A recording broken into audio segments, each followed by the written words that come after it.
ଆଲୋ ମାନି ତୋ ଦେହ ଭଲ ନାଇଁ କିଲୋ?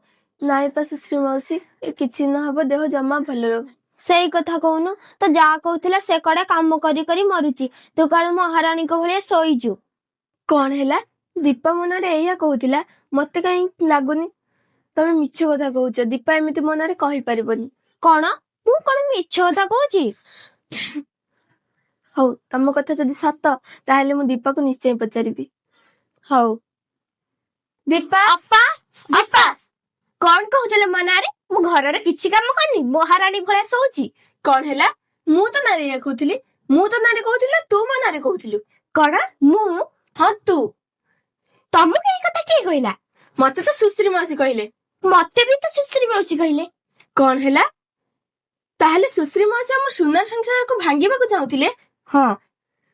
ତମେ ଏବେ ଯିବ ନା ଦେଖିବ? ବୋଉଲ ମୁଁ ଏଠି ପଳାଏ।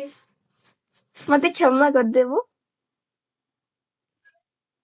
ଘର ଭିତରେ ପର କଥା ନ ଶୁଣି ଯଦି ପରସ୍ପର ମଧ୍ୟରେ ସବୁ କିଛି ସମାଧାନ ହେଇଯିବ, ତାହେଲେ ଘର ଭିତରେ ଝଗଡା ହବନି। ଭିଡିଓ ଭଲ ଥିଲେ ଲାଇକ୍, କମେଣ୍ଟ, ସେୟାର କରିଦେବେ ଆଉ ସବସ୍କ୍ରାଇବ କରିବା। ଆମେ ପୁଣି ଦେଖା ଗୋଟେ ନୂଆ ଭିଡିଓ। ସେ ପର୍ଯ୍ୟନ୍ତ ରହିଲୁ।